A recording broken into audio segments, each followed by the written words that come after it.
Praise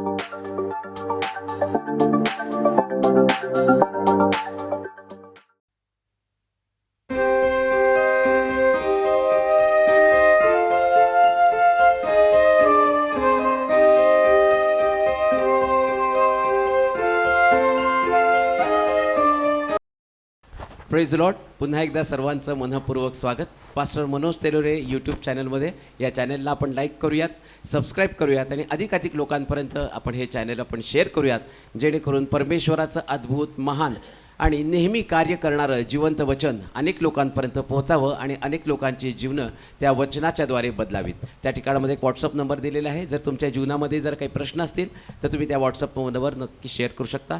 त्याचप्रमाणे तुमच्या जीवनामध्ये जर काही साक्ष घडली असेल तर ती साक्ष देखील तुम्ही त्या व्हॉट्सअप नंबरवर पाठवू शकता. जर तुम्हाला या ठिकाणामध्ये यायचं असेल, जर तो नंबर लागला नाही, जर काही प्रार्थना विनंती द्यायची असतील तर या ठिकाणामध्ये मी तुम्हाला 4 नंबर सांगत आहे. त्या नंबरवर तुम्ही कॉल करू शकता.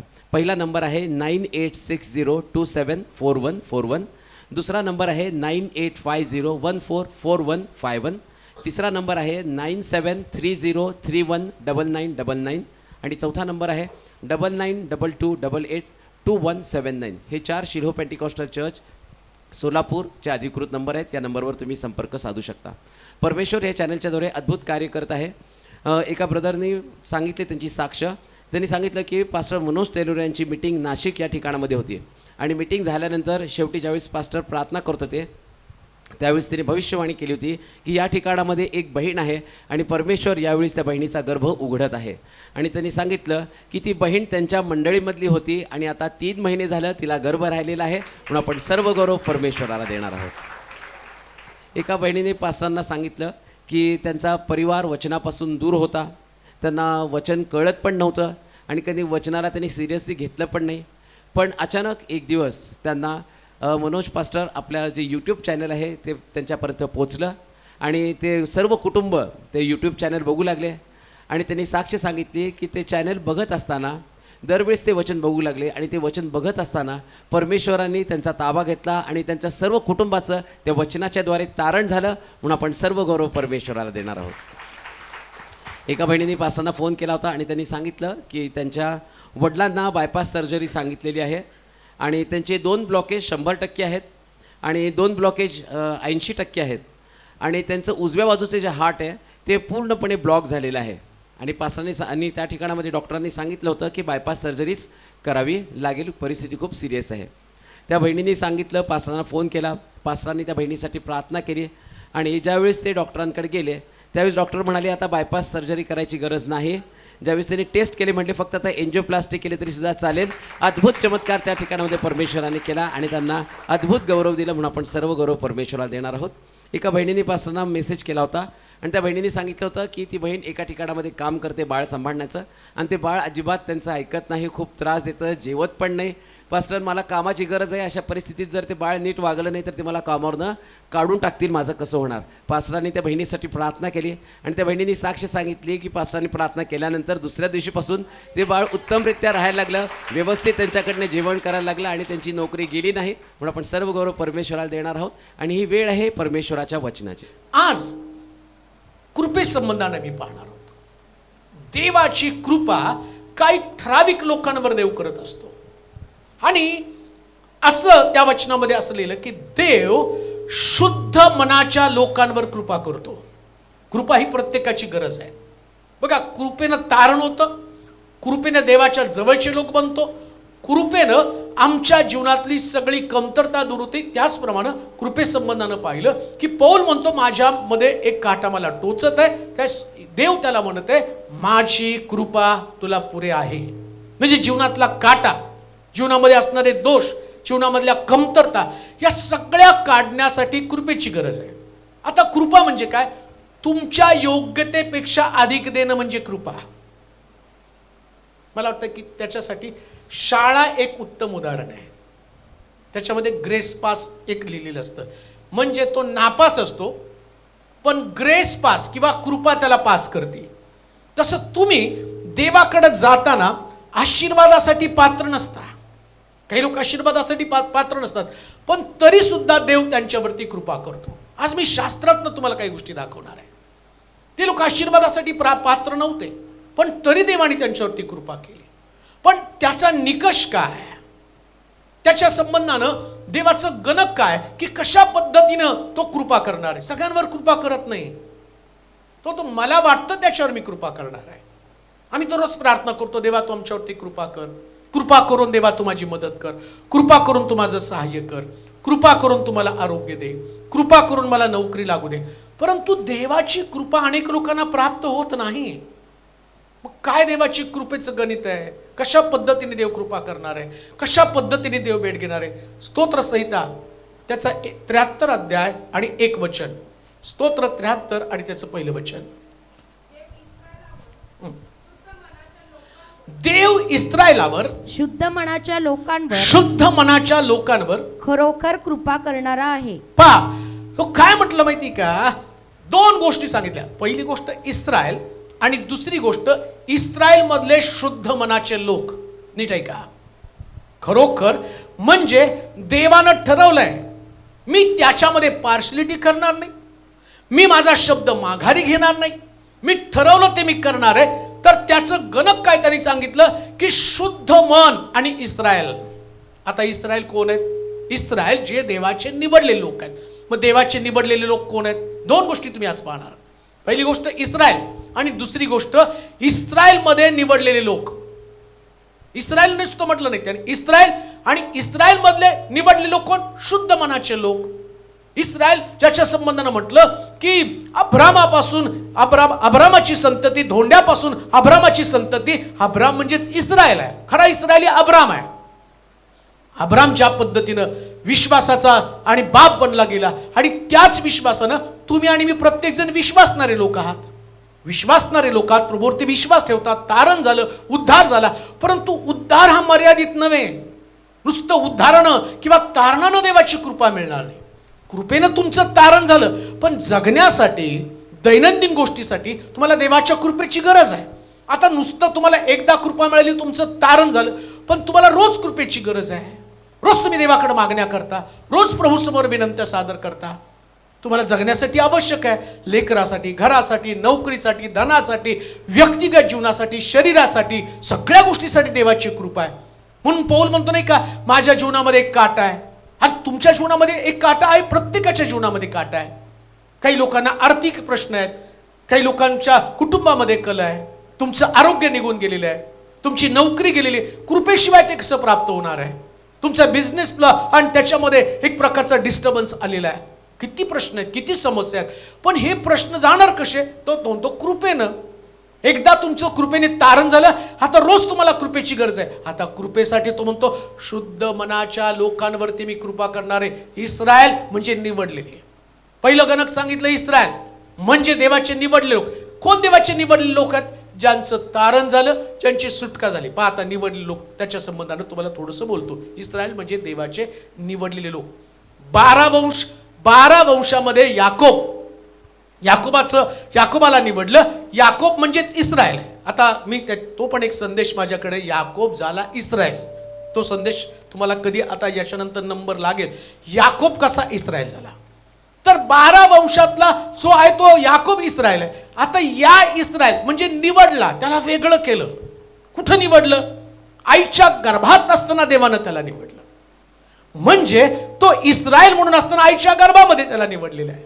आईच्या उदरामध्ये असताना देवाने त्याला निवडलं. तुमची आणि माझी पहिल्यांदा निवड आहे. प्रभूनं तुम्हाला निवडलं. या शहरामध्ये एवढे लोक आहेत, त्या सगळ्यांना तारण दिलं नाही. एवढे ख्रिस्ती लोक आहेत, त्यांचा बाप्तिस्मा झाला नाही. आणि मी आज असं म्हणतो, ज्या 8 लोकांचा बाप्तिस्मा झाला, देवानं तुम्हाला निवडलं, तुम्ही इस्रायली बनला. पण आता नुसतं इस्रायली बनून चालत नाही. इस्रायली बनून आता तो म्हणतो शुद्ध हृदयाचे लोक बना. शुद्ध हृदय, शुद्ध मनाच्या लोकांवरती देव कृपा करतो. आता शुद्धता नेमकी कशी असते, कशा संबंधानं शुद्धता आहे. बरेच लोक मला विचारतात, बाप्तिस्म्याला काय करायचं, पांढरे कपडे शिव का. पांढरे शिवा नाही तर निळे शिवा. तुमची शुद्धता कपड्यांवर नाहीये, मग कशावर. वाचूया मार्काचं शुभवर्तमान 7वा अध्याय 14 पासून 23 पर्यंतची वचनं.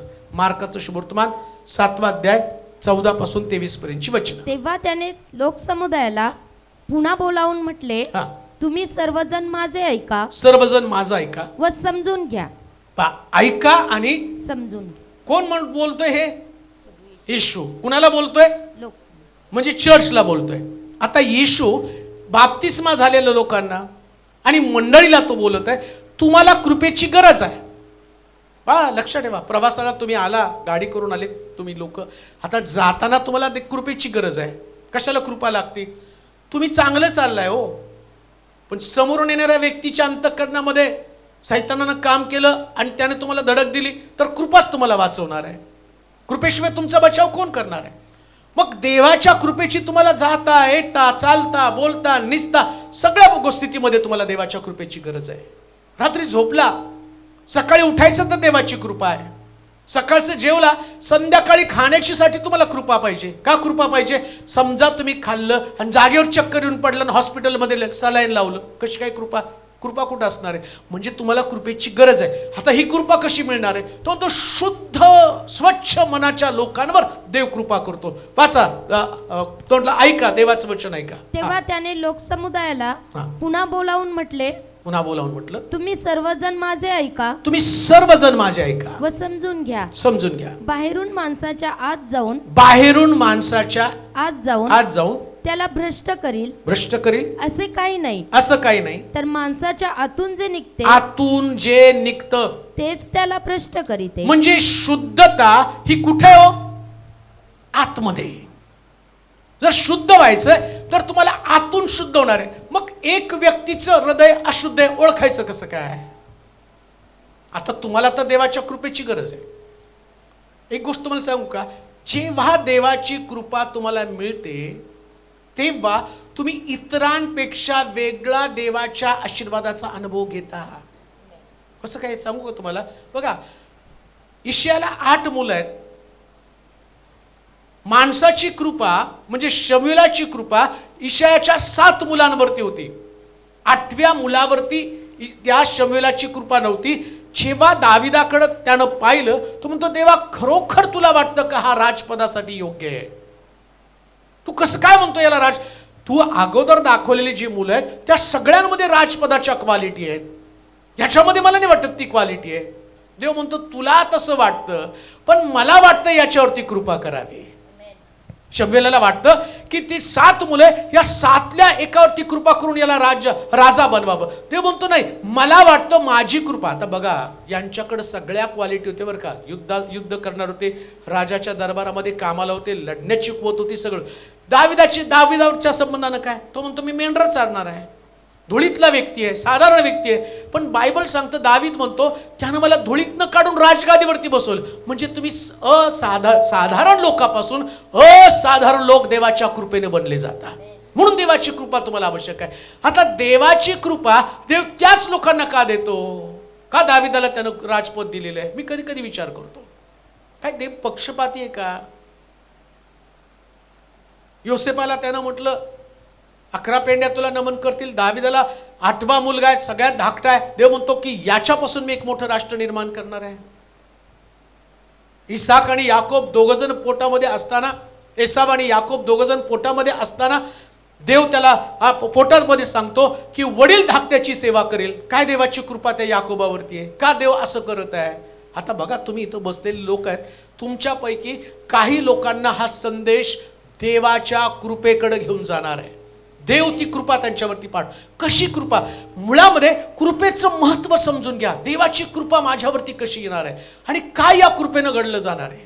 देवाची कृपा जर माझ्यावरती असेल तर मी कसं असाधारण व्यक्ती बनणार आहे? एक साधारण जीवन जगू नका. देवाची कृपा तुम्हाला वरच्या जागेवरती स्थापना करते. योसेफाची स्थापना वरच्या जागेवरती, याकोबाची स्थापना वरच्या जागेवरती, दाविदाची स्थापना वरच्या जागेवरती. जेव्हा देवाची कृपा तुम्हाला मिळते तेव्हा तुम्ही वरच्या जागेवरती स्थापित होता. अजून एक गोष्ट मी तुम्हाला सांगतो, देवाची कृपा त्या दिवशी नाईन गावामध्ये अनेक लोक मेले, परंतु सगळ्या मेलेल्या लोकांना कृपा मिळाली नाही, पण विधवेच्या मुलाला देवाची कृपा मिळाली.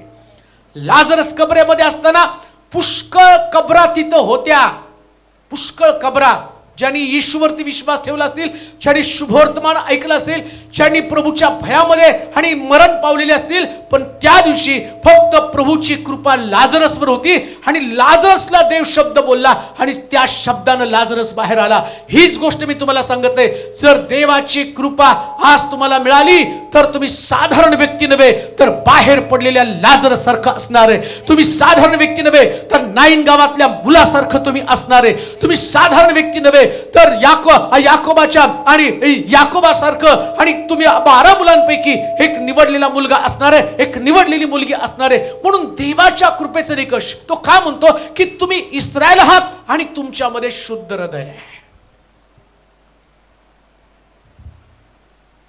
प्रभू येशू ख्रिस्त जेव्हा 12 शिष्यांसमवेत थांबलेल्या त्यातल्या एका शिष्याने नथानेलला येशूकडे घेऊन आला. ते येशू त्याला काय म्हणतो, तू खरा खुरा का हो, याच्या ठाई कपट नाही आढळलं मला.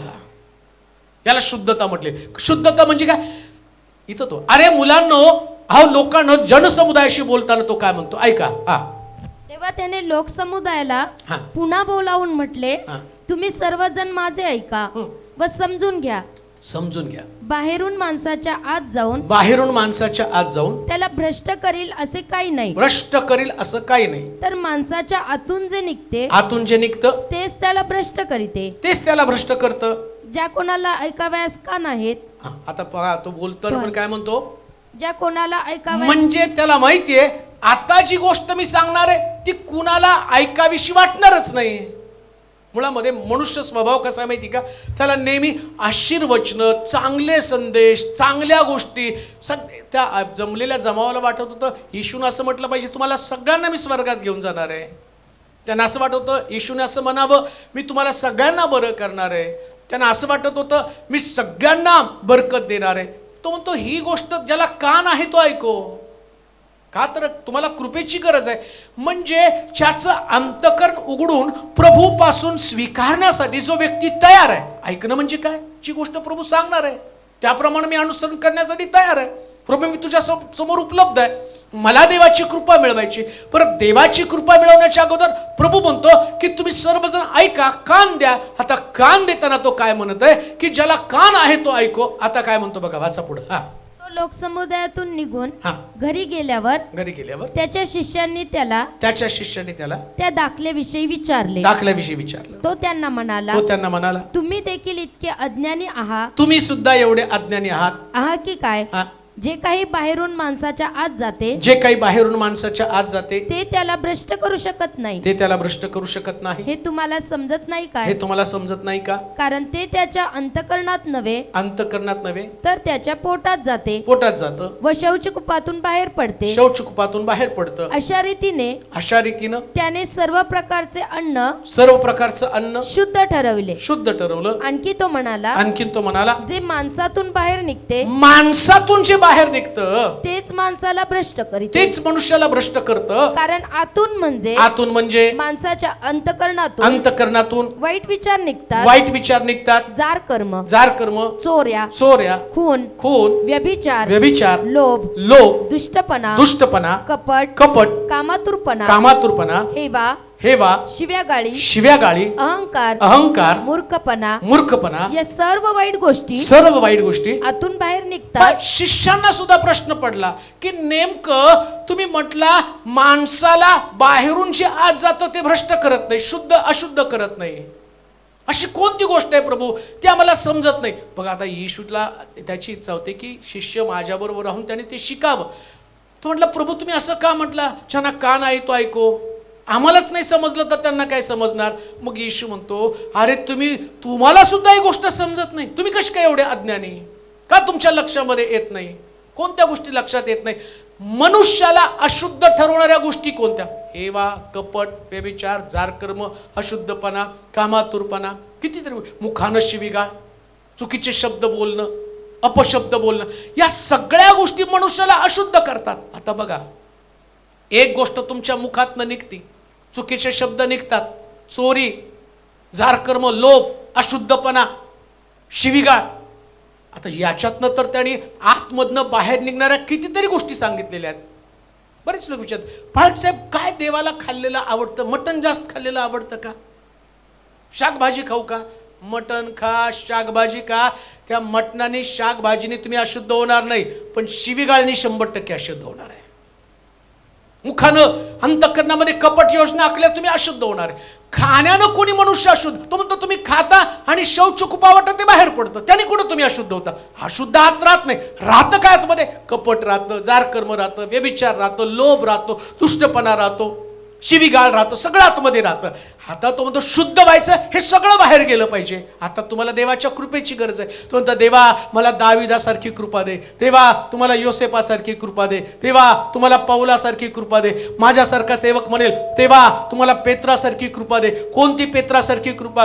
12 शिष्यांच्या बाबतीमध्ये येशूनं एवढा मोठा आशीर्वाद कोणाला दिला नाही, पण पेत्राला तो आशीर्वाद देतो. पेत्रा तू म्हातारा होईपर्यंत सेवा करशील, तुझे हात चालणार नाही, तुझे पाय चालणार नाही, कोणीतरी येऊन तुला हाताला धरून चाल. अरे प्रभू एवढी मोठी कृपा त्याच्यावरती का केली? मी माझ्यासारखा सेवक म्हणतो प्रभू मला अशीच कृपा दे, मला म्हातारा होईपर्यंत तुझी सेवा करायची. तो म्हणतो कृपा करण्यासाठी हे एक गोष्ट, हे एक निकष आहे, तुझं हृदय पहिल्यांदा स्वच्छ ठेवण्याचा प्रयत्न कर. आणि म्हणून जेव्हा पेत्रानं येशूला शिव्या दिल्या, पेत्र शापित झाला, पेत्र अशुद्ध झाला, पण तो पेत्र रडला, पश्चाताप केला. आणि तो पेत्र आता शुद्ध झाल्यावर, हृदयातली शुद्धता गेल्यावर त्याला कळालं मी 3 लोकांसमोर येशूला नाकारलं, 3 लोकांसमोर येशूचा अपमान केला, 3 लोकांसमोर येशूला शिव्या दिला. पेत्र म्हणतो आता माझं हृदय मला स्वच्छ करायचं, देवाची कृपा मला मिळवायची. तो स्टेजवरती गेला, लोकांसमोर गेला, 3000 लोकांना शुभवर्तमान सांगितलं. ज्या ख्रिस्ताला तुम्ही क्रुसावरती दिलं त्या ख्रिस्ताचा मी अनुयायी. त्यांनी कन्फेशन केलं, कबुली केली, शुद्ध झाली, म्हातारा होईपर्यंत प्रभूची सेवा केली, मरेपर्यंत प्रभूला विश्वासू राहिला. हे गोष्ट लक्षात ठेवा, देवाची कृपा तुमच्यावरती येण्याच्या अगोदर तुमचं हृदय, तुमचं अंतःकरण तुम्हाला स्वच्छ करणं गरजेचं आहे. जेव्हा तुम्ही स्वच्छ हृदयानं प्रभूची सेवा कराल, देवाची कृपा तुम्हाला विशेष प्राप्त होणार आहे. विशेष कृपा.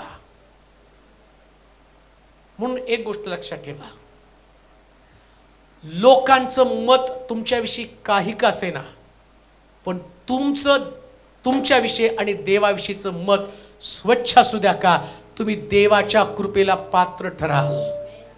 देवाच्या कृपेला तुम्ही पात्र ठराल. म्हणलं अंतःकरणाचे शुद्ध ते धन्य, ते देवाला पाहतील. कोण देवाला पाहणार? जे अंतःकरणाचे शुद्ध ते धन्य, ते देवाला पाहणार आहे. देवाला पाहण्याचा निकष असतो. दुसऱ्या भाषेत मी असं म्हणेल, तुमचं हृदय स्वच्छ म्हणजे तुम्ही देवाला पाहिला. तुमचं हृदय स्वच्छ म्हणजे तुम्ही देवाला पाहिलं. कोणी म्हटलं देव मला दाखवा, देव तसा दिसणारच नाही. हृदय स्वच्छ झाल्यावर देव आणि तुम्हाला दर्शन देणार आहे. असं नाही होत की देवानं तुम्हाला दर्शन दिलं मग तुम्ही स्वच्छ झाला. तुम्हाला स्वच्छ होणं गरजेचं आहे. आणि म्हणून म्हटलं या सर्व गोष्टी तुम्हाला अशुद्ध करण्याचा प्रयत्न करतात. आता स्वच्छ हृदयाचे काही लोक आम्ही पाहणार आहोत, ज्यांना देवानं कृपा पुरवली आणि देवानं त्यांना कशा पद्धतीने आशीर्वादित केलेलं आहे. उत्पत्तीचं पुस्तक 13वा अध्याय 5 पासून 11 पर्यंतची वचनं. उत्पत्तीचं पुस्तक 13वा अध्याय 5 पासून 11 पर्यंत. अब्रामाबरोबर लोट जात होता, त्याची ही मेंढरे, गुरेढोरे व पाले होती. त्यास एकत्र राहण्यास तो प्रदेश पुरेना, कारण त्यांची मालमत्ता एवढी झाली की त्यास एका स्थळी राहता येईना. शिवाय अब्रामाच्या व लोटाच्या गुराख्यांची भांडणे होऊ लागली. त्या काळी त्या देशात कनानी व परिजी यांची वस्ती होती. अब्राम लोटास म्हणाला, हे पहा माझ्या तुझ्यामध्ये आणि माझे गुराखी व तुझे गुराखी यांच्यामध्ये तंटा नसावा. कारण आपण भाऊबंद आहोत. सर्व देश तुला मोकळा नाही का? तर मजपासून वेगळा हो. तू डावीकडे गेला तर मी उजवीकडे जाईन. तू उजवीकडे गेलास उजवीकडे गेला तर मी डावीकडे जाईन. मी डावीकडे जाईन. तेव्हा लोटाने आपली दृष्टी फेकून यार्देनेचे सर्व खोरे पाहिले. तो तीच सर्वत्र भरपूर पाणी आहे असे त्याला दिसून आले. परमेश्वराने सदोम व गमोरा यांचा नाश केला त्यापूर्वी सोराकडचा सर्व प्रदेश परमेश्वराच्या बागेसारखा आणि मिसर देशासारखा होता. ही यार्देनची सर्व तळवट लोटाने आपल्यासाठी पसंत केली व तो पूर्वेकडे प्रवास करू लागला. ते याप्रमाणे एकमेकांपासून वेगळे झाले. आता इथं तुम्ही वाचलं, तुम्हाला माहित पण ही सगळी स्टोरी, परंतु स्वच्छ हृदय स्वच्छ मनाचे लोक जे वचनामध्ये आम्ही वाचलं, शुद्ध मनाच्या लोकांवर देव कृपा करतो. अब्रामाच्या बाबतीमध्ये तुम्ही बघाल तर असं लिहिलं, अब्राम सगळ्याच बाबतीमध्ये देवाच्या कृपेला पात्र ठरला. सगळ्या बाबतीमध्ये संपत्ती त्याला 1 नंबर मिळाली. कनान वचनदत्त देश प्रभू त्याच्याकडे त्याला घेऊन गेला. त्यानंतर तुम्ही पाहाल, वृद्ध झाल्यावरती कोणाला संतती होऊ शकत नाही, पण देवानं 100व्या वर्षी अब्रामाला संतान देऊन त्याची कृपा किती महान आहे हे त्याला दाखवून दिलं. म्हणजे देव त्याची कृपा विशिष्ट लोकांवरती करण्याचं कारण काय बघा. अब्राम निघाला, अब्रामाच्या बरोबर लोट निघाला. आता अब्राम आणि लोट निघत असताना तो अब्रामाबरोबर चालत असल्या कारणानं परमेश्वरानं लोटाला आशीर्वाद दिले. नीट आहे का? जेव्हा तुम्ही देवाच्या बरोबर चालता, तुम्ही देवाच्या बरोबर चालल्यावर नुसतं देव तुम्हाला आशीर्वादित करत नाही, तुमच्या बरोबर चालणाऱ्या व्यक्तीला पण आशीर्वादित करत असतो. ही देवाची कृपा आहे तुमच्या बरोबर चालला. आता विचार करा, माझ्यासारखा जर एक व्यक्ती, मी अब्राम आहे, मी समजणार आहे. आता मी माझ्याबरोबर कुणाला तरी घेऊन आलो, सूरजला म्हटलं, सूरज समजा सूरज आणि मी, ते माझा पुतण्या आणि मी त्याचा काका असं धरून ठेवलं. आणि मी म्हटलं, त्यांनी केलं, अंकल तुम्ही कुठं चाललं? म्हणू नका बरं, उद्या नाही तर मला अंकल म्हणतील. अंकल तुम्ही कुठं चाललं? तर तो नाही, मला देवानं हाक मारली आणि मी वचनदत्त देशाकडे चाललो, कनानामध्ये चाल, मी पण तुमच्या बरोबर येतो. आता सूरज माझ्या बरोबर यायला लागला. आता सूरज माझ्या बरोबर यायला लागल्याबरोबर इकडे देवानं मला जेवढे उंट दिले त्याला तेवढे उंट दिले. दोघांच्या मालमत्ता सेम वाढायला लागल्या. मी सूरजकडे बघून हळूच म्हणलं असतं, बघितलं, माझ्या बरोबर आल्यामुळं एवढं तुला मिळालं, माझ्या बरोबर आलं म्हणून एवढं तुला मिळालं. मी वाटेमध्ये सारखे डायलॉग ऐकून त्याला एवढं हिनवलं असतं की सूरजला वाटलं असतं की कशाला याच्या बरोबर आलो, माझं मी तिथं सुखाचे 2 घास तिथंच खाल्ले असते तर बरं झालं असतं, एवढं कसं काय मी याचं ऐकून घेतोय. परंतु ऐका, स्वच्छ मन कसं असतं तुम्हाला सांगतो. आता हे दोघं एकत्र राहिले. लोट हा आत्मिक व्यक्ती नव्हता. लोट हा दैहिक व्यक्ती, कारण त्याची निवड सदोम गमोरा, ज्या ठिकाणामध्ये परमेश्वरानं अग्नी आणि गंधक पाठवून त्या ठिकाणचा नाश केला, पण त्याच्यामधली स्वार्थी वृत्ती आणि अब्रामामधलं स्वच्छ मन हे तुम्हाला मी समजावून सांगत आहे. इकडं या दोघांचा तंटा सुरू झाला. चाकरांचा तंटा गुराख्यांचा तंटा सुरू झाला. तेव्हा अब्राम त्या लोटाला इतकं समंजसपणे सांगतो, पाहतो, म्हणतो, तुझं आणि माझं एक नातं आहे, आपलं नातं तुटू नये, आपलं रिलेशन खराब होऊ नये, म्हणून काय कर माहिती का, तू एक दिशा निवड, मी दुसऱ्या दिशेला जातो. स्वच्छ मनाचे लोक रिलेशन मेंटेन करणारे लोक असतात आणि त्यांच्यावर देवाची कृपा असते. जेव्हा तुम्ही संबंध एकमेकाशी तुमचे संबंध नीट ठेवण्याचा प्रयत्न करता, लक्षात ठेवा, तुमच्या मनामध्ये दुराग्रह असेल, तुमच्या मनामध्ये एकमेका संबंधानं द्वेष भावना असेल, तुमच्या मनामध्ये कटुता असेल, तर तुम्ही देवाची कृपा कधी मिळवत नाही. अब्राम देवाची कृपा आपल्यामध्ये टिकवून ठेवण्यासाठी अतिशय साधा सोपा मार्ग निवडतो. तो म्हणतो, तू एका दिशेला जा, मी दुसऱ्या दिशेला जाईल, तू निवडलेल्या विरुद्ध दिशेला मी जाईल. आणि तिथं लोटाचा स्वार्थीपणा पहा, त्यानं हिरवळ आणि पाणी असलेला प्रदेश निवडला. नीट ऐका जी गोष्ट मी तुम्हाला सांगत आहे. कदाचित सुरुवातीला लोटाला वाटलं असेल, मी निवडलेली गोष्ट मला समृद्ध करणार आहे, पण लोटावर देवाची कृपा नव्हती म्हणून निवडलेला देश देवानं नष्ट केला. पण अब्रामावर देवाची कृपा होती म्हणून अब्राम इस्रायल झाला, आणि इस्रायल याच्यावरची कृपा देवानं कधीच काढली नाही. स्वच्छ मनाच्या लोकांचं वैशिष्ट्य आहे. तुम्ही जेव्हा संबंध तुटू नये याच्यासाठी प्रयत्न करता, तुमचं मन स्वच्छ करता. आता बघा तुम्ही, या लोटानं चांगला प्रदेश, तळवटीचा प्रदेश, हिरवागार प्रदेश निवडला म्हणून अब्राम डिस्टर्ब झाला नाही. तो नाही असं म्हटलं की अरे आता हिरवागार प्रदेश त्याने निवडला, त्याने विहिरी पण निवडल्या, त्यानं पाण्याचा प्रदेश निवडला, माझ्या वाटेला सगळी आणि वाळवंट आलेलं आहे, आता वाळवंटामध्ये मी काय करणार आहे. त्याला माहिती आहे माझ्याकडं वाळवंट आहे, पण वाळवंट फुलवण्याची देवाची कृपा माझ्या बरोबर आहे. जेव्हा तुमच्याकडं वाळवंट असतो, तुमचं मन स्वच्छ असतं, तेव्हा देवाची कृपा तिथं तुम्हाला उभं करून दाखवून देतं की देव तुमच्या बरोबर आहे. देव तुमच्या बरोबर आहे. मन कधी अस्वच्छ होऊ देऊ नका. लोटाविषयी अब्रामाचं मन अस्वच्छ झालं नाही. लोटानं तळवटीचा प्रदेश निवडला. आता घडलं काय? उत्पत्तीच्या पुस्तकामध्ये जाऊया, 14वा अध्याय 11 ते 16 वचन. उत्पत्ती 14वा अध्याय 13 मध्ये त्यानं निवडलं, 14 मध्ये काय घडलं वाचूया. तेव्हा सदोम व गमोरा येथील मालमत्ता व सगळ्या अन्न सामुग्री शत्रू लुटून घेऊन गेले. अब्रामाचा पुतण्या लोट हा सदोम येथे राहत होता. सदोम येथे राहत होता. त्याला त्यांनी धरून नेले. बघा, मी तुम्हाला सुरुवातीला सांगितलं, देवाची कृपा असल्याशिवाय तुमचं संरक्षणच होऊ शकत नाही. हो ना, तुमच्या मालमत्तेचं संरक्षण, ना तुमचं संरक्षण, या शत्रूपासून त्यांचं संरक्षण. आता लोटाकडे देवाची कृपा नव्हती, तो चालला देवाबरोबर. नीट आहे का? अब्राम जिकडे निघाला तिकडे लोट निघाला, पण लोटाचं मन स्वच्छ नव्हतं. त्यानं अब्रामाला म्हटलं पाहिजे होतं, काका तुमचा शब्द ऐकून मी तुमच्या मागे निवड, तुम्ही ठरवा, तुम्ही निवडा, तुम्हाला सदोम गोमोरा पाहिजे का, तुम्ही घ्या. तुम्ही म्हटलं, नाहीतर म्हटलं असतं हा थोडासा भाग तुम्ही घ्या, थोडं, सगळं मला पाहिजे. घे सगळं. अरे सगळं घेशील, देवाची कृपा घेशील का? देवाची कृपा तर ज्याच्याकडं नाही त्यालाच प्राप्त होते. म्हणतो म्हणलं, देवाची कृपा कुणाला मिळते? जो व्यक्ती त्यासाठी लायक नाही, अपात्र आहे, तो विजय मिळू शकत नाही, तो ज्ञान मिळू शकत नाही, तो जय मिळू शकत नाही, तो पुढे जाऊ शकत नाही. देव कृपेच्या द्वारे तो सगळ्यांपेक्षा वरचढ ठरवतो. दाविदाला त्याचा बाप कोणत्याही परिस्थितीमध्ये चांगलं स्थान देऊ शकत नव्हता, पण देवानं कृपेनं त्याला उच्च स्थान दिलेलं आहे. ही देवाची कृपा आहे. अब्रामाच्या बाबतीमध्ये लोटानं आपलं जी काही निवड केली आणि त्या निवडीप्रमाणे त्यांनी सदोम गोमोरा निवडला. आता सदोम गोमोरावरती काय घडलं वाचा. अब्रामाचा पुतण्या लोट हा सदोम येथे राहत होता.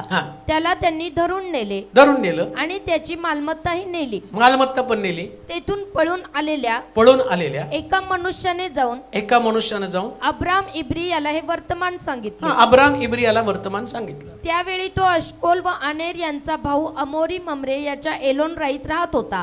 हे अब्रामाच्या जुटीतले होते. आपल्या भाऊबंदास पाडाव करून नेले. हे अब्रामाने ऐकले तेव्हा आपल्या घरी जन्मलेले व लढाईच्या कामात कसलेले 318 दास घेऊन त्याने दानापर्यंत शत्रूंचा पाठलाग केला. त्याने आपल्या दासांच्या टोळ्या करून त्याचवर रात्रीची चाल केली आणि त्यास मार देऊन दिमिश्काच्या उत्तरेस होबापर्यंत त्यांचा पाठलाग केला. त्याने सगळी मालमत्ता माघारी आणली. त्याप्रमाणेच आपला भाऊबंद लोट त्याची मालमत्ता, स्त्रिया व लोक माघारी आणले. इकडं तुम्ही पाहता, शुद्ध हृदयाच्या लोकांवर देवाची. आता बघा, लोटानं भांडण केलं, नाती तोडली, लोट निघून गेला, सदोम गोमोरात राहिला. आता देव या ठिकाणामध्ये काम करत आहे. जेव्हा लोटानं चुकीचा निर्णय घेतला तेव्हा लोटावरती असणारा देवाचा हात देवानं काढून टाकला आणि काढून टाकल्यानंतर शत्रू आला आणि त्या शत्रूनं या लोटावरती हल्ला केला. त्याची संपत्ती, त्याची मालमत्ता, त्यांच्या स्त्रिया सगळं कैद करून घेऊन गेला. एक व्यक्ती तिथून वाचला आणि तो अब्रामाकडे गेला. आता अब्रामाच्या जागी मी असतो तर मी म्हणलं असतो, ते डायलॉग आहे मराठीमध्ये, काय ते, जो मला नडला तो झाला आडवा, काय असंच काहीतरी नाही माहिती. अहो आहे फेसबुकवर इकडे तिकडे असतं काहीतरी, असं आहे, जो मला आला आडवा त्याला काहीतरी आडवा पाडला असं. अब्राम काय म्हणला, माझ्यासारखा अब्राम असतं तर म्हणलं, बघितलं माझ्याबरोबर होता तर कसा होता, झालं का नाही त्याच्या, आता कसं झालं. अब्राम स्वच्छ मनाचा माणूस होता. माझा पुतण्या आहे, त्याचं गेलेलं परत मी त्याला मिळवून देणार आणि बायबल सांगतो तो स्वच्छ मनाचा व्यक्ती असल्या कारणानं देवानं त्याला वर आणि वरच नेला. हे तुमची क्वालिटी असली पाहिजे. हे स्वच्छ मनाचं लक्षण आहे.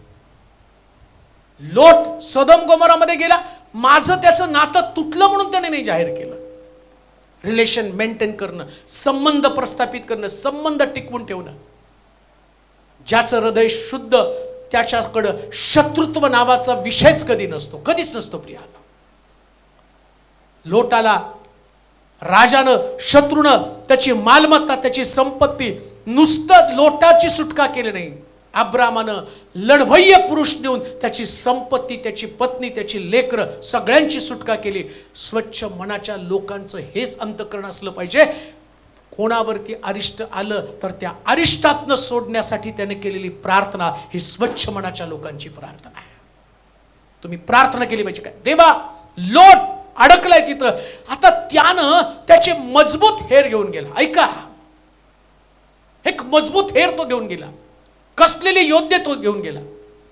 जेव्हा तुम्ही अब्राम याच्यासारखं स्वच्छ हृदय घेता, एखादी वार्ता तुमच्या कानावरती जर पडली, ज्यानं तुमच्यापासून विभक्त झाला, जो तुमच्यापासून दूर गेला, जो तुमचा त्याग करून निघून गेला, ज्यानं तुमच्याशी वाद केले, लोटाचा आणि अब्रामाचा वाद झाला, परंतु तो वाद विसरला आणि पहिल्यांदा त्यांनी कसलेले योद्धे घेऊन गेला. म्हणजे काय हो, तुमच्याशी कोणी कितीही वाद केले असतील, पण जर संकटाची बातमी तो व्यक्ती संकटामध्ये सापडला, कसलेल्या योद्ध्याप्रमाणे गुडघ्यावरती या, उपवास आणि प्रार्थना करा. कुठपर्यंत?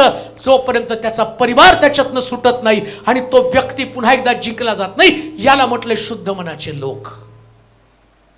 याला म्हटलंय शुद्ध मनाचे लोक. संकट तर येणार, शत्रू पकडणार, पण देवाची कृपा तुमच्यावर टिकून राहावं याच्यासाठी तुम्हाला उपवास आणि प्रार्थना त्या व्यक्तीसाठी करायला. उपवास आणि प्रार्थना हे सगळ्यात मोठं शस्त्र आहे. शास्त्रामध्ये लिहिलंय. शिष्याने विचारलं की ते भूतका आम्हाला निघालं नाही, तर मग तो असली जात उपवास आणि प्रार्थनेशिवाय, म्हणजे कसलेलं शस्त्र, ते कसलेला योद्धा आहे. कोणता? उपवास आणि प्रार्थना. तुम्हाला कळलं ना, तुमचा सहकारी, तुमच्याशी वाद करणारी व्यक्ती, तुम्हाला संकटामध्ये टाकणारी व्यक्ती, ही व्यक्ती जेव्हा संकटामध्ये सापडती, तुमचं मन स्वच्छ आहे आणि तुम्ही तिच्यासाठी उपवास प्रार्थना करता, आणि तुम्ही उपवास प्रार्थना करता, देव तुमच्यावरती जास्त कृपा करतो.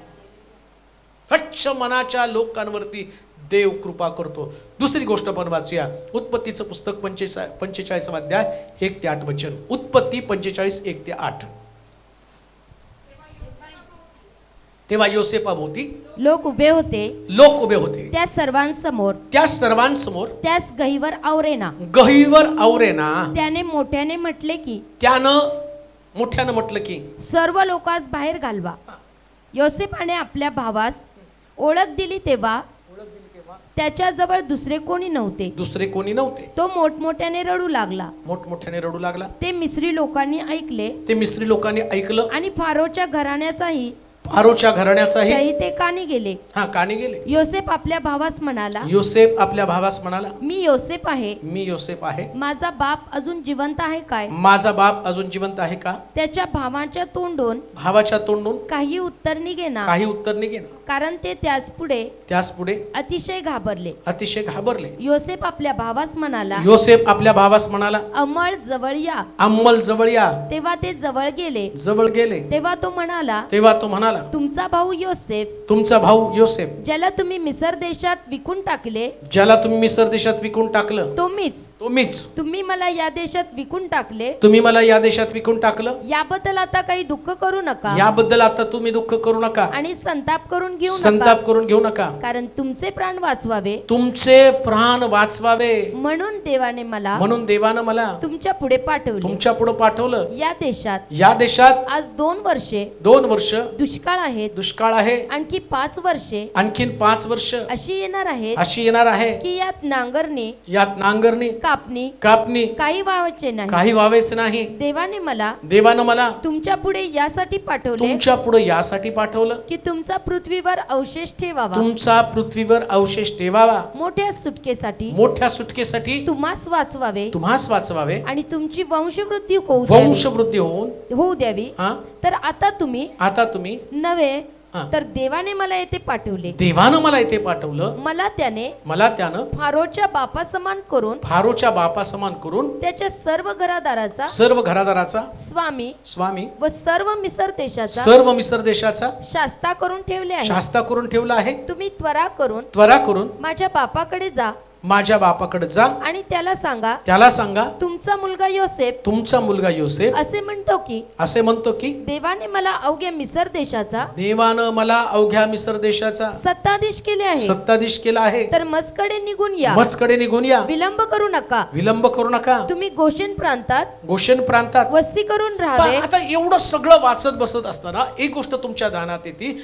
मोठ्या पदावर असणाऱ्या योसेफाच्या अंतःकरणाची शुद्ध हृदयावरती, ज्याचं हृदय स्वच्छ, ज्याचं हृदय शुद्ध, त्या व्यक्तीवरती परमेश्वर कृपा करतो. नीट आहे का? या जगामध्ये तुमच्यासाठी प्रत्येक व्यक्ती एक फार मोठं आव्हान आहे. प्रत्येक व्यक्ती एक विजन, एक मिशन घेऊन प्रभूने तुम्हाला जगामध्ये पाठवलेलं आहे. पण जेव्हा देव मिशन देतो, जेव्हा देव विजन देतो, ते विजन जसं येशू ख्रिस्त क्रुसावरती जावं, येशू ख्रिस्तानं जगाचं तारण करावं, एक मिशन घेऊन प्रभू येशू ख्रिस्त पृथ्वी तलावरती आला. आणि तुम्हाला माहिती आहे का, येशू ख्रिस्तानं क्रुसावरती जाऊ नये, त्यांनी क्रुसावरती प्राण अर्पण करू नये, याच्यासाठी लुसिफरनं त्याला सांगितलं की फक्त तुम्हाला नमन कर, क्रुसावरती जाऊ नकोस. कारण जर तो क्रुसावरती गेला तर देवाचं मिशन पूर्ण होणार आहे. कोणतं मिशन? एक अर्पणाचा कोकरा त्या वेदीवरती अर्पण व्हावा, तोपर्यंत मनुष्याला तारण कधी मिळणार नाही. हे देवाचं मिशन आहे. आणि लुसिफरला वाटतं हे मिशन सफल होऊ नये, मग तो सोपा मार्ग दाखवतो. कोणता सोपा मार्ग? मला नमन कर. आता योसेफाला पण देवाने एक मिशन दिलं. काय मिशन? 11 पेंढ्या तुझ्या पेंडीला नमन कराव्यात. आता विचार करा, इकडं प्रभू येशू ख्रिस्त क्रुसावरती असताना त्याला मारण्याची योजना ज्या पद्धतीने करण्यात आली, तसं योसेफ 11 पेंड्यानं त्याला नमन करू नये याच्यासाठी या योसेफाला मारण्याची योजना सैतानानं केली. परंतु त्याच्या भावांनी त्याला मारण्याची योजना केली, त्याला खड्ड्यामध्ये टाकलं. पण देवानं त्या योजनेप्रमाणे त्याला मरू दिलं नाही. जेव्हा परमेश्वर तुमच्यासाठी योजना करतो, त्या योजना कोणी मनुष्य नष्ट करू शकत नाही. हे देवाचं अभिवचन आहे. आता शुद्ध मन कसं ठेवायचं ते तुम्हाला सांगतो. बघा, आता योसेफाला त्याने विकलं, खड्ड्यामध्ये टाकलं, मारण्याची योजना केली, त्याला बरेच शब्द ते बोलले. देवानं त्याच्या योजनेप्रमाणे गेला, बंदीशाळेमध्ये गेला, बऱ्याच घटना घडल्या. आता योसेफ अधिकारी बनला, मोठा अधिकारी बनला. फासे पलटले, वेळ बदलली. वेळ बदलल्यावरती जे योसेफाला विकणारे, मारणारे लोक आहेत, ते योसेफाकडे धान्य विकत घेण्यासाठी आले. आता योसेफ ज्या हुद्द्यावरती, ज्या जागेवरती, त्यानं सगळ्यात जुना राग मनातनं काढला पाहिजे. तुम्ही मला विकलं, तुम्ही मला मारलं, तुम्ही माझ्यासाठी एवढ्या योजना केल्या. पण योसेफाला माहिती आहे, यांनी योजना केल्या नसत्या तर मी एवढ्या मोठ्या पदावरती गेलो नसतो. एवढ्या मोठ्या योजना केल्या म्हणूनच मी मोठ्या पदावरती गेलो. स्वच्छ मनाचे लोक नकारात्मक गोष्टी ही शिडी समजून पुढे जात असतात. सगळ्या नकारात्मक गोष्टी एक शिडी समजून तुम्हाला पुढे जायचंय. आणि त्याचं मन त्याने तसंच ठेवलं. जेव्हा त्याच्या भावंडांना त्यांनी पाहिलं, एक शब्द मला फार सुंदर आवडला त्या ठिकाणामध्ये. योसेफ तो मोठा बॉस आहे, मोठा बॉस आहे बरं का, अधिकारी, मिस्राचा अधिकारी. जेव्हा त्याची भावंड त्याच्याकडे येतात तर तो काय म्हणतो माहिती का? मी योसेफ आहे. तो म्हटला नाही मी बॉस आहे. तो काय म्हटला? मी. लक्षात, तुम्ही किती पण मोठ्या पदावरती गेला ना तर तुमच्या मुखातनं तेच निघलं पाहिजे, मी साधारण व्यक्ती आहे, मी तुमचा भाऊ आहे, मी योसेफ आहे. योसेफ हा शब्द बोलल्याबरोबर त्याला माहिती की आता त्यांची पुढची प्रतिक्रिया काय असेल. त्याने फार सुंदर बोललं. काय काय लिहिलं वाचा? मी योसेफ आहे म्हटलं. आपल्या भावास म्हणाला, मी योसेफ आहे, मी योसेफ आहे. माझा बाप अजून जिवंत आहे काय? तुम्ही संताप करू नका. काय त्याच्या भावाच्या तोंडून काही उत्तर निघेना, कारण ते त्याच पुढे अतिशय घाबरले. योसेफ आपल्या भावास म्हणाला, अमळ जवळ या तेव्हा ते जवळ गेले. तेव्हा तो म्हणाला, तुमचा भाऊ योसेफ ज्याला तुम्ही मिस्र देशात विकून टाकलं तो मीच. तुम्ही मला या देशात विकून टाकले, याबद्दल आता काही दुःख करू नका. दोन गोष्टी, एक दुःख करू नका आणि संताप करून घेऊ नका. अजून काय? संताप करून घेऊ. का असं म्हणतो तो? दुःख पण म्हणतो आणि संताप पण. म्हणजे काय? अरे याला विकलं, याच्या पुढेच आम्हाला परत लोटांगण घ्यावं लागलं. त्याचाही राग आला असता, त्याचाही संताप आला असता. मी याला विकलं, आम्ही याला एवढा त्रास दिला आणि आता तो मोठ्या पदावरती गेला. संताप पण करून घेऊ नका. अरे तुम्ही विकल्यामुळेच मी मोठ्या पदावरती. आता त्यांचा संताप घालवण्यासाठी पण त्यांनी माध्यम फार वापरलं. कोणतं माहिती का? अरे तुमच्यासाठीच देवानं मला या पदावरती पाठवलंय. तुमचा नाश होऊ नये, तुमचा अवशेष शिल्लक राहावा. तुम्ही माझी भावंड, माझे वडील, या मिस्रामध्ये देवानं तुमच्यासाठी योजना केली होती. दुष्काळच्या परिस्थितीमध्ये इस्रायल लोक जिवंत राहावेत. तुम्ही देवाचे निवडलेले लोक आहात. हा अवशेष टिकून राहावा, याच्यासाठी देवानं मला मोठं पद दिलं. कान देऊ नये का? देव तुमच्या शत्रूचा नाश करण्यासाठी तुम्हाला वर करत नाही, तर तुमच्या शत्रू समोर एक आदर्श जीवन उभं करावं. एक विश्वासणारं जीवन कशा पद्धतीचं असतं, परमेश्वर कसा तुमच्या बरोबर राहून तुमच्या सोबत राहतो, कसं तुमची उन्नती करतो, कशी तुमची प्रगती करतो, कसं देव त्याच्या कृपेने तुम्हाला वर करतो, याचा अनुभव देण्यासाठी परमेश्वर तुम्हाला उच्च पद देतो. पण उच्च पदावरती गेल्यावर तुमचं मन कधी अस्वच्छ होऊ देऊ नका. का माहिती का? फार सुंदर एक एक वाक्य योसेफ बोलतो. खरं तर हा सगळा एक वेगळा उपदेश आहे, पण तरी पण आपण एक एक वाक्य त्याच्यातलं असो. वाचा त्याच्यामध्ये. मी तुम्ही मला या देशात विकून टाकलं, या देशात विकून टाकलं, याबद्दल आता काही दुःख करू नका. दुःख करून घेऊ नका आणि संताप करून घेऊ संताप पण करून घेऊ नका. कारण तुमचे प्राण वाचवावे, तुमचे प्राण वाचवावेत म्हणून देवानं मला तुमच्या पुढे पाठवले. तुमच्या पुढे पाठवलं. या देशात आज 2 वर्षे दुष्काळ आहे. 2 वर्ष दुष्काळ आहे. आणखी 5 वर्षे अशी 5 वर्ष अशी येणार आहेत की त्यात नांगरणी कापणी काही व्हावायची नाही, काही व्हायची नाही. देवाने मला तुमच्या पुढे यासाठी पाठवलं की तुमचा पृथ्वीवर अवशेष ठेवावा, मोठ्या सुटकेसाठी तुम्हास वाचवावे आणि तुमची वंशवृद्धी होऊ द्यावी. तर आता तुम्ही नव्हे तर देवाने मला येथे पाठवलं. मला त्यानं फारोच्या बापासमोर, फार सुंदर, मला त्यानं फारोच्या बापासारखं केलंय. म्हणजे काय? मी फारोचा बाप समजून फारो माझ्या शब्दाच्या पुढे जात नाही. अरे तुम्ही मला खड्ड्यात टाकलं, पण देवानं मला फारोपेक्षा मोठं केलेलं आहे. स्वच्छ मनाच्या लोकांना देव सर्वोच्च जागेवरती स्थापित करतो. म्हणून लक्षात ठेवा, कोणाबद्दल मनामध्ये कुठल्याच गोष्टी ठेवू नका. का? कारण देव तुम्हाला मोठ्या जागेवरती घेऊन जात असतो. स्वच्छ मन ठेवा. अनुग्रह तुमच्यावरती, कृपा तुमच्यावरती राहणार आहे. हो, तर फारोच्या बापा समान आता माझी जागा आहे. आणि एक गोष्ट लक्षात ठेवा, तो त्या जागेवरती गेल्यावर क्षुल्लक गोष्टी तो विसरून गेला. लक्षात ठेवा, जेव्हा तुम्ही वरच्या जागेवरती जाताना, वरच्या जागेवर गेल्यावर खालच्या गोष्टीकडे लक्ष लावू नका. आता काय आठवायचं, त्याने मला आम्ही असलो नाही का तिथे, नाही त्या दिवशी तू खड्ड्यात टाकलं होतं ना मला. कोण होता रे तो? कोण होतं? मी असतो तो शोधलं. कोण होतं तो? कोण होतं? बघितलं आता मी कुठे? धर माझे पाय. नाही हो, काय स्वच्छ मन आहे. अरे वाईट वाटून घेऊ नका. तुमच्या सुटकेसाठीच प्रभूने ही जागा मला दिली. हे स्वच्छ मन आहे. जी जागा, जे स्थान प्रभू तुम्हाला देतो, ते स्थान ते स्थान देवानं विशेष प्रकारची कृपा तुम्हाला देऊन देईल. का? तुमचं मन स्वच्छ आहे. मन स्वच्छ ठेवा. हृदय स्वच्छ ठेवा. कुठली कटुता त्याच्यामध्ये ठेवू नका. ज्याने तुमचं नाशाच्या योजना आखल्या, परंतु लक्षात ठेवा, त्यांनी योजना आखल्या म्हणून तुमचा नाश होत नाही. देवानं योजना आखल्यामुळं तुम्ही वर आणि वरच जाता. म्हणून लक्षात ठेवा, मन स्वच्छ ठेवायचं. या पृथ्वी तलावर तुम्हाला कोणी अडचणी आणणार नाही असं होणार नाही. फक्त कबरेतच कोण अडचण आणत नाही. सगळे गपचूप पडलेले असतात नाही का तिथं. आमच्या कुठंतरी एक रिलेटिव्हचं मयत झाली, आणि मग आता पुण्यामध्ये सगळ्यात वांद आहे की ते कब्रस्तानमध्ये जागा मिळत नाही. त्यात 2 नंबर होता. मग ती मयत झाल्यावर ते खड्डा उकरला आणि त्याच्यामध्ये ते टाकून दिलं. आणि टाकून दिल्यावरती आईला आमच्या फोन आला, अगं अक्का माझ्या नवऱ्याची हाडं काढली बाहेर. म्हणलं मेलेल्या व्यक्तीला प्रॉब्लेम नाही, जिवंतला प्रॉब्लेम का? तर तिथं त्या कबरेत त्यांना टाकलेलं आहे. जो व्यक्ती मरतो तोच व्यक्ती कधी प्रॉब्लेम करणार नाही.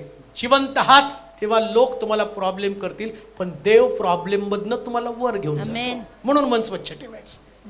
ते करणार. योसेफ आहे तर भावंड आहेत.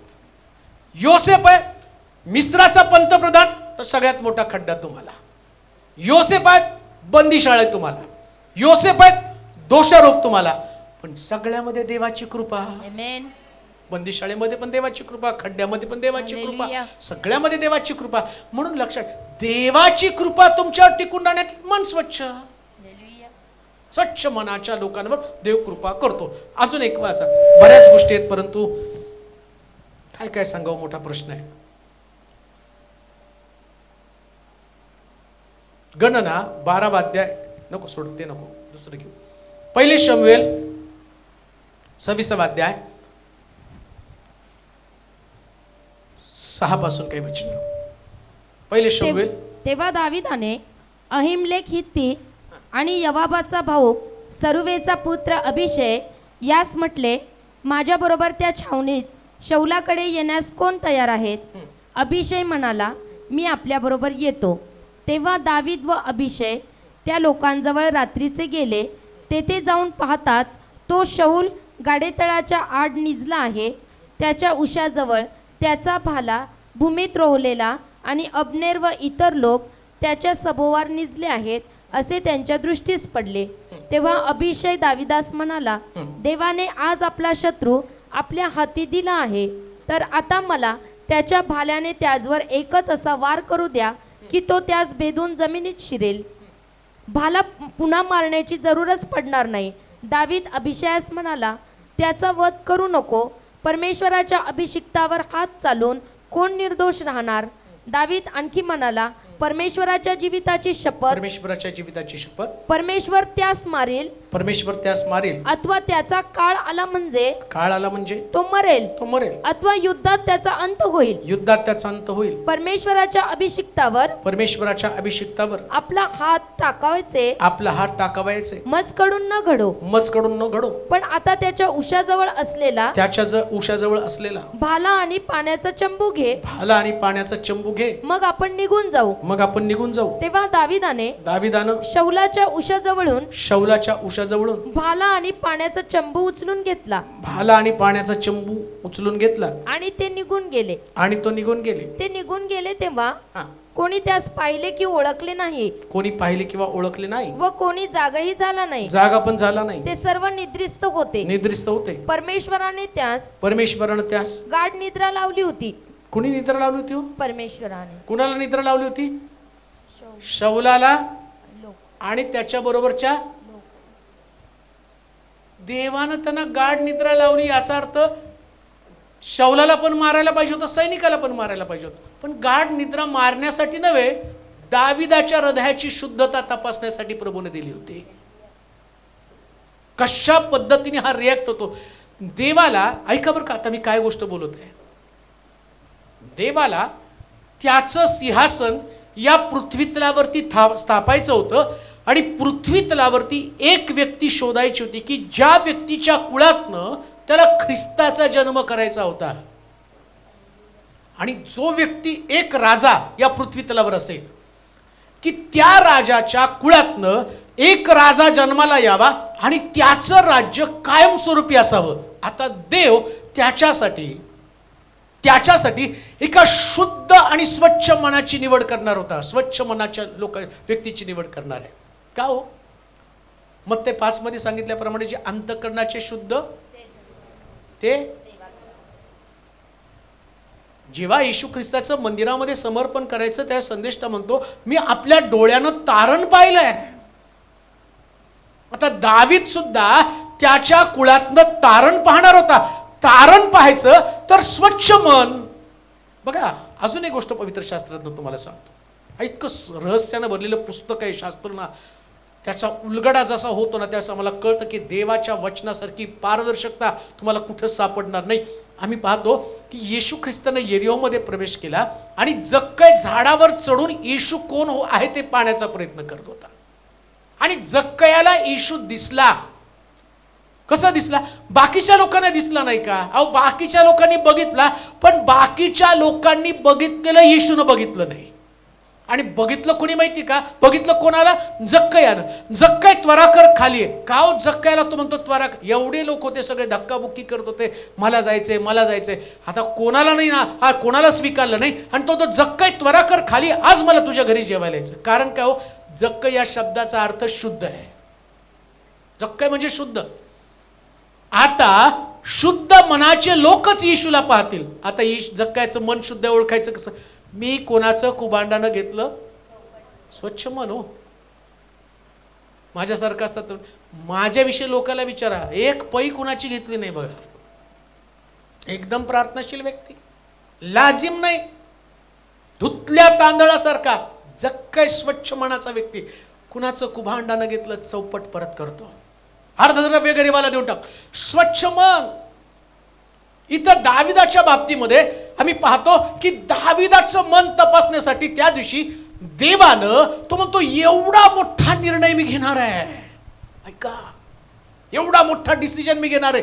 दाविदाच्या कुळातनं येशूला जगामध्ये मला पाठवायचंय. त्याच्या अगोदर जसा माझा ख्रिस्त स्वच्छ आहे, तिथं असं लिहिलं, अप्रधानसाठी त्यानं मध्यस्थी केली. अप्रधानमध्ये त्यांनी स्वतःला गणू दिलं. ख्रिस्तासारखं त्याचं मन असलं पाहिजे. जसा माझा ख्रिस्त त्याचं मन आहे, तसंच या असणाऱ्या व्यक्तीचं मन असलं तर मी येशूला त्याच्या कुळातनं पाठवणार आहे. आणि दाविदाला देवानं तपासण्यासाठी त्या गुहेमध्ये नेलं, जिथं देवानं या सगळ्या लोकांना गाढ निद्रा. आता विचार करा, जर तिथं हाणामारी करायचीच नव्हती, शत्रूला मारायचंच नव्हतं, तर देवानं त्यांना गाढ निद्रा दिलीच कशाला? काय टाइमपास करत होता देव? मग शत्रूला मारायचंच नाही, मग कशाला निद्रा दिली? उगाच त्यांना झोप दिली का? नाही. देव म्हटला मी त्याला झोप देतो, आता मला तुझ्या मनाची स्वच्छता तपासायची. तुझं मन कसं स्वच्छ आहे? आणि बघा, तिथं देवानं त्याला गाढ निद्रा दिली. दावीद तिथे गेला. अब्नेर काय म्हणतो माहिती का? आता भाला मी असा मारतो की त्याला दुसऱ्यांदा भाला मारण्याची गरज लागणार नाही. मन एवढं स्वच्छ आहे. काय म्हणतो? अरे, अभिषिक्ताविरुद्ध हात चालवू नये. देव त्याच्या समयी त्याला मारेल, युद्धामध्ये मरेल, कसंही करून तो मरेल, पण मी त्याला मारणार नाही. तो हात चालवणाऱ्या व्यक्तीला रागावला. एवढं मन स्वच्छ पाहिजे हो. एवढं मन स्वच्छ पाहिजे. तो अभिषिक्त आहे, त्याने वाट पाहिली.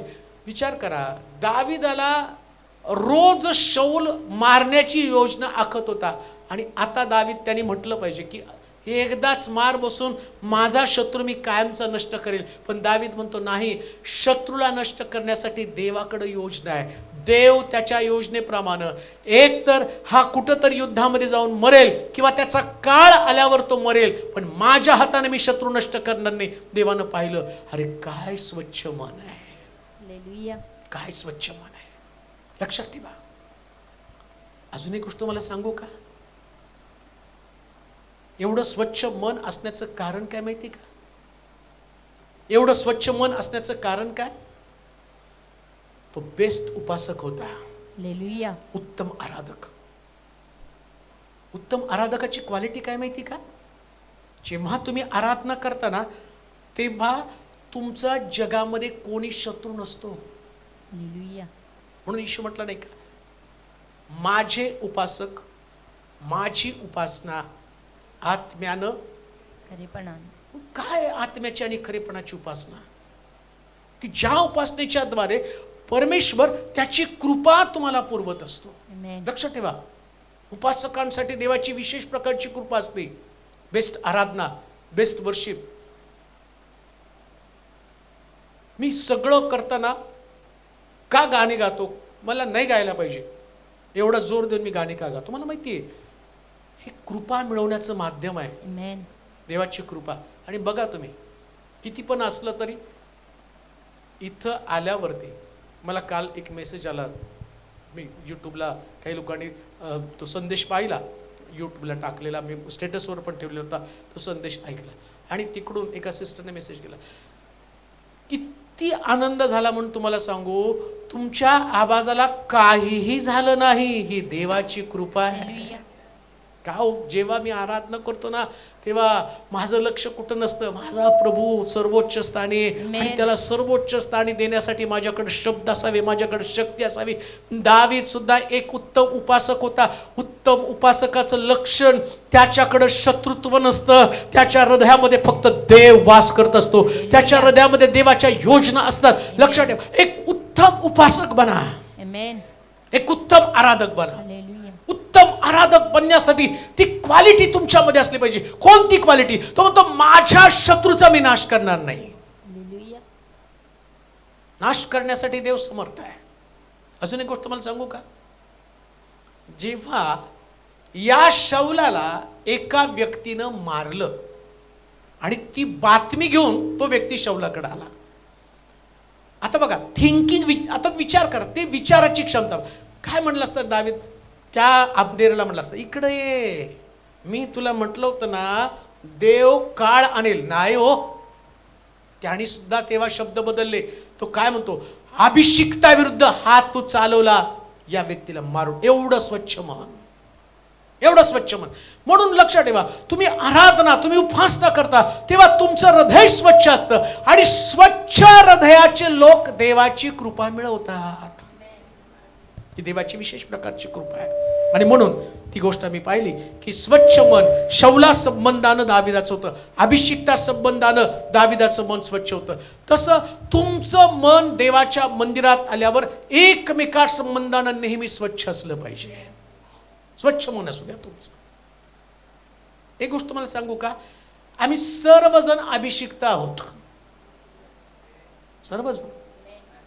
एकालाच अभिषेक होत नाही बरं का, ते डोक्यात पण घेऊ नका.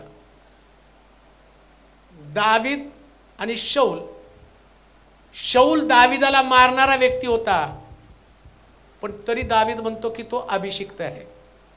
येते का लक्षात तुम्ही? दावीद शौलाचा शत्रू आहे आणि शौल दाविदाला मारण्याची योजना करतो. म्हणजे दाविदाचा शत्रू शौल आहे, पण तो म्हणतो नाही, तो अभिषिक्त आहे. जेव्हा इथं तुम्ही देवाच्या मंदिरात येता तेव्हा तुम्ही अभिषिक्त आहात. तुम्ही अभिषिक्तात, तुम्ही अभिषिक्तात, तर तुमच्या मनामध्ये प्रत्येक अभिषेकाविषयी आदर असला पाहिजे. मी अभिषेकाखाली आहे, मी देवाच्या अभिषेकाखाली आहे. वाजवणारा अभिषेक, गाणारा अभिषेक, प्रीचिंग करणारा अभिषेक. तुम्ही प्रीचिंग करणारा, गाणारे, सगळे लिडिंग करणारे तुम्ही अभिषिक्तात. तुम्हाला अभिषेकाविषयी ईर्ष्या असता कामा नये, कारण अभिषेक हा व्यक्ती नव्हे, देवच देत असतो. स्वच्छ मन, कुणाला कमी कुणाला जास्त, ते देवाची कृपा. लक्ष. म्हणून जेव्हा तुम्हाला जास्त अभिषेक मिळवायचा आहे तेव्हा तुम्हाला जास्त मन स्वच्छ करावं लागतं. काय सुंदर सूत्र आहे बघा. जेवढं मन स्वच्छ तेवढं जास्त अभिषेक, जेवढं मन स्वच्छ तेवढं जास्त अभिषेक. आणि मग तुम्ही जेव्हा देवाचा अभिषेक तुमच्यावरती जास्त असतो तेव्हा देव तुमचा वापर अधिक प्रमाणामध्ये करतो, अधिक प्रमाणामध्ये बरं का. म्हणून लक्षात ठेवा, जेव्हा तुम्ही वर येता, आता मी वर आलो, मी वर आल्यावर मी हे आता दावीद त्या ठिकाणामध्ये शौलाकडे पाहत, हा मला मारत होता, हा मला मारत होता, ते नाही विचार कर. तो म्हणतो नाही, हा अभिषिक्त आहे, बस हा अभिषिक्त आहे आणि त्याच्याकडे अभिषेक आहे आणि त्याच अभिषेकानं तो काम करत आहे. म्हणून तिथं असं म्हटलं की त्याचं मन स्वच्छ होता. म्हणून स्वच्छ मनाच्या लोकांवर ते देव कृपा करतो असं या ठिकाणामध्ये पाहतो. एक शेवटचं वचन वाचूया, तेच वचन वाचा. परमेश्वराच्या अभिषिक्तावर आपला हात टाकावयाचे मजकडून न घडो, पण आता त्याच्या उशाजवळ असलेला भाला आणि पाण्याचा चंबू घे, मग आपण निघून जाऊ. तेव्हा दाविदानं शौलाच्या उशाजवळून भाला आणि पाण्याचा चंबू घेतला आणि ते निघून गेले. तेव्हा कोणी त्यास पाहिले नाही, ओळखले नाही व कोणी जागाही झाला नाही, जागा पण झालं नाही. ते सर्व निद्रिस्त होते. परमेश्वराने त्यास गाढ निद्रा लावली. मग दावीद पलीकडील बाजूस एका दूरच्या टेकडीच्या माथ्यावर उभा राहिला. त्यांच्यामध्ये बरेच अंतर होते. दावीद त्या लोकास आणि नेराचा पुत्र अब्नेर, ऐका बरं का, लेव्याचा पुत्र, नेराचा पुत्र अब्नेर यास मोठ्याने हाक मारून म्हणाला, मोठ्यानं हाक मारून म्हटला, अब्नेरा ओ का देत नाहीस? तेव्हा अब्नेराने म्हटलं, राजास हाक मारणारा असा तू कोण आहेस? दावीद अब्नेरास म्हणाला, तू मर्द आहेस ना? इस्रायलात तुझ्या तोडीचा कोण आहे? असे असून आपला प्रभू राजा याचे तू का रक्षण केले नाही? एक जण तर तुझा स्वामी राजा याचा घात करण्यास आला होता. तू जे हे काम केले ते काही चांगली नव्हे. परमेश्वराच्या जीविताची शपथ तुम्ही मरणदंडास पात्र आहात.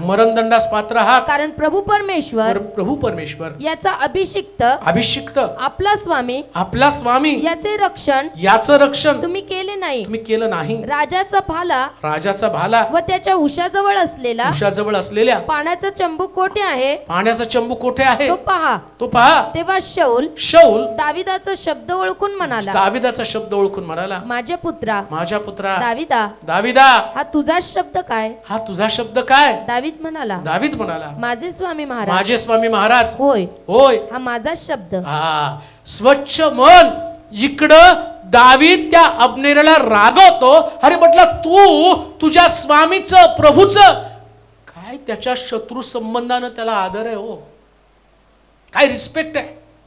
स्वच्छ मनाच्या लोकांची क्वालिटी आहे. जो मारणारा व्यक्ती आहे त्या मारणाऱ्या व्यक्तीला सुद्धा तो प्रभू म्हणत आहे हो. मारणाऱ्या व्यक्ती, योजना करणारा व्यक्ती. आणि एवढंच नव्हे, अजून एक मुद्दा तुम्हाला जाता सांगतो.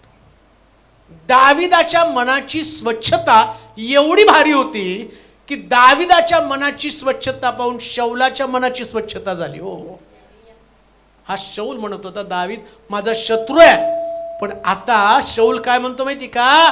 दाविदा माझ्या मित्रा. काय लिहिलंय? माझ्या पुत्रा दाविदा. काय म्हटलं? माझ्या पुत्रा दाविदा. अशी स्वच्छता ठेवा की शत्रू सुद्धा पुत्र बनला पाहिजे. म्हणून म्हटलं स्वच्छ मनाच्या लोकांवर देव कृपा करतो. चला आपल्या जागेवरती आपण उभं राहूया, आपले डोळे बंद करूया, आपल्या मान आपण झुकूया, आपली मस्तक आपण लावूया. पोटाचं फळ अंतकराला सादर यशाच्या ओठाला जो इंगळ लावलाच इंगळ आज आम्हाला लाव. तुझ्या कृपेला आम्ही अंतरू नये. तुझी विशेष कृपा आमच्यावरती असावी. प्रभू तुझ्या वचनाला प्रतिसाद देऊन आमची हृदय, आमची अंतःकरण स्वच्छ कर. योसेफासारखं जीवन, दाविदासारखं जीवन, इतक्या मोठ्या पदावरती गेला, पण आपल्या भावांना त्याने ज्या पद्धतीचं उत्तर दिलं तसे शब्द आमच्या मुखामध्ये घाल. आज ज्या जागेवरती, ज्या स्थानावरती तो आम्हाला ठेवलं, याचं कारण तुझी योजना. आम्हाला जागेवरती यासाठी तो आणलं नाही की भावांना दुखवावं, उलट भावांना सांत्वन द्यावं, यासाठी तो आम्हाला जागेवरती आणलंस प्रभूजी. आणि म्हणून ते विचार प्रत्येक व्यक्तीच्या अंतःकरणात निर्माण कर. बाप्तिस्म्याच्या द्वारे आज पुष्कळ लोक देवाच्या राज्यामध्ये त्यांनी प्रवेश केला, इस्रायल बनले. परंतु इस्रायल नंतरची पुढची पायरी शुद्ध हृदय आहे. त्यांचं हृदय स्वच्छ राहू दे. जेव्हा ते आपल्या मंडळीत, आपल्या परिवारामध्ये जातील, त्यांच्यासारखं स्वच्छ मन कुणाचं असू देऊ नकोस. ईर्ष्या, राग, द्वेष, मत्सर, निंदा, अपमान, अशा कोणत्या शब्दानं देवाची कृपा त्यांच्यातनं जाऊ देऊ नकोस. इथून जाताना त्यांना नम्र बनव प्रभूची, कारण ते पाण्यातनं बाहेर आलेले आहेत. नव्या जन्मामध्ये ते चालणार आहे. बालकासारखं त्यांना बनव. प्रभूची आज्ञा पालन करणारं जीवन त्यांना दे. पुष्कळ लोक अडचणी, समस्या, आजारपण, दुःख, कष्ट, पीडा घेऊन या ठिकाणात आलेले आहेत. परंतु माझा विश्वास आहे देवाची कृपा या सगळ्यातनं त्यांना सोडवणार आहे.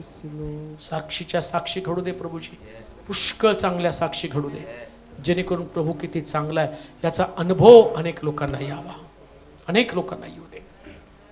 लवकरात लवकर बाप्तिस्म्याचा हौद बांधून तयार होते प्रभूजी. आज बाप्तिस्म्यासाठी जी अडचण निर्माण झाली, परंतु माझा विश्वास आहे ती अडचण आता नसणार आहे. एक सुंदर चांगला हौद ज्याच्यामध्ये हजारो लोकांचे बाप्तिस्मे होऊ दे, हजारो लोक प्रभूकडे येऊ दे प्रभूजी. आमचं मिशन देवाचं राज्य वाढावं आहे. लवकरात लवकर मंदिराचं बांधकाम पूर्ण होऊन जाऊ दे प्रभूजी, जेणेकरून ज्या झुंडी येणार आहेत प्रभू, या भागातला रस्त्याचं काम सुरू होऊ दे. लवकरात लवकर एक छान रस्ते. मला माहिती की आता नुसतं हे लोक कारने किंवा साधारण असणाऱ्या वाहनाने येणार नाहीत. येणाऱ्या दिवसात बसेसच्या बसेस इथं येतील. त्यासाठी प्रभूजी या ठिकाणची व्यवस्था नीट होऊन जाऊ दे, प्रभूजी. हे सोलापूर शहर एक शहर म्हणून ओळखलं जाऊन एक आध्यात्मिक केंद्र, स्पिरिच्युअल बिल्ड करणारं हे ठिकाण बनलं जाऊ दे प्रभूजी. जेव्हा लोक इथे येतील, येताना रडत येतील पण जाताना हसत जातील असे घडू दे माझ्या देवा. अन्यसारखे लोक रडत येतील पण जाताना शब्द घेऊन जातील प्रभूजी. या सगळ्या घडामोडी लवकर तू घडवणार आहेत. त्यासाठी सर्वांच्या मनाचा ताबा तू घे प्रभूजी. एक एक व्यक्तीसाठी करतो. स्वच्छ मन बनव त्यांचं, स्वच्छ मन, इतकं स्वच्छ की प्रभूनं आतमध्ये डोकावल्यावर त्याचं प्रतिबिंब त्याच्यामध्ये त्यांना दिसावं, ख्रिस्ताचं प्रतिबिंब दिसावं. ख्रिस्तासारखे लोक बनव. जे आलेत त्यांच्या बरोबर तो राहा, त्यांच्या प्रवासात त्यांच्या संगती राहा. तुझी कृपा त्यांच्या बरोबर ती जाऊ दे. धन्यवाद देत तुझी स्तुती करत येशूच्या नामात ही प्रार्थना विनवणी केली म्हणून तो ऐक. आमेन. आता देव बापाची प्रीती, प्रभू येशू ख्रिस्ताची कृपा, पवित्र आत्म्याची सहभागिता तुम्हा सर्वांबरोबर आता आणि सदा सर्वकाळ राहू.